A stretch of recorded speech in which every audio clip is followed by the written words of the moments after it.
I'm going to take a look at the supermarket location today, specifically the scenario with the looters. I did a video some time back on how to kill the looters, but really that's the rewards you get for doing that isn't really worth the morale hit you get. So we're just going to look at it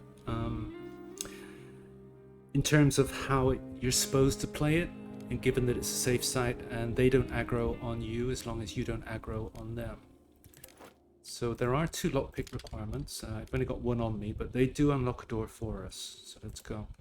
Now the important thing to realize in this scenario is that these 3 looters, they dip into piles and they take things. So for example, if we look into this pile here, now they haven't been in here yet, but if we look in there later, if we look in here later, 1 of these 4 items and possibly 2 of these 4 items will be gone. So if we are really here valuing the food, we want to be taking that and the gun parts. For example, if we really need gun parts. And same with this pile. Now, if we try to get to as many piles as we can, so there's food again, let's just leave that behind. So just note that there are 5 things in there, and we left a couple of things in here. So that was 5. So it's too late on that one, she's already been in there. But if we go into this one, okay, there are 3 things there. But this is the most important thing.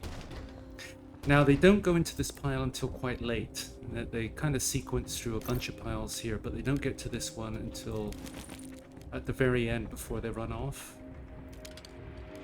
And this is where the meds always are. So you always want to grab the meds before they get to that pile, because they can take them. So here are the 2 lockpicking requirements. So she's going to dip into this pile as well.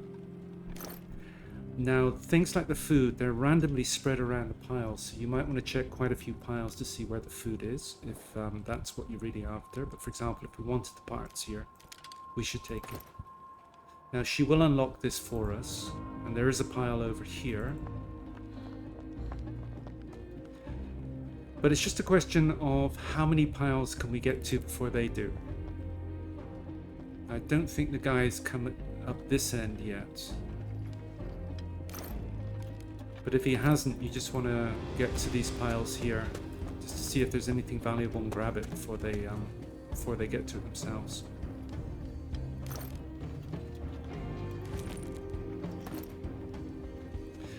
So that's basically it. I think he's going to look through those piles now. Now remember, I don't know if they've looked in this one or not. There were 5 things in here, weren't there?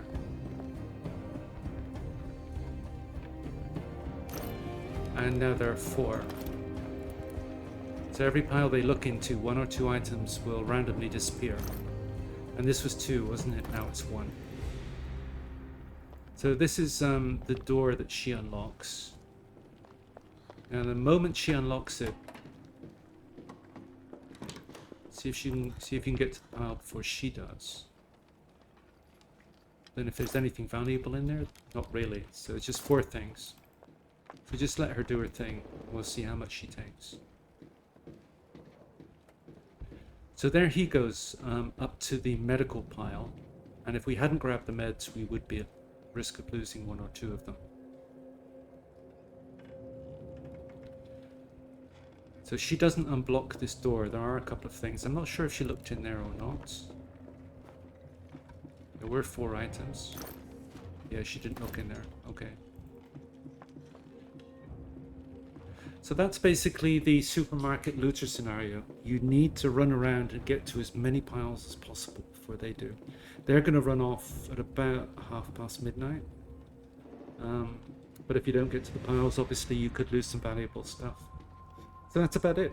Hopefully that was helpful, and hope to see you again. Bye.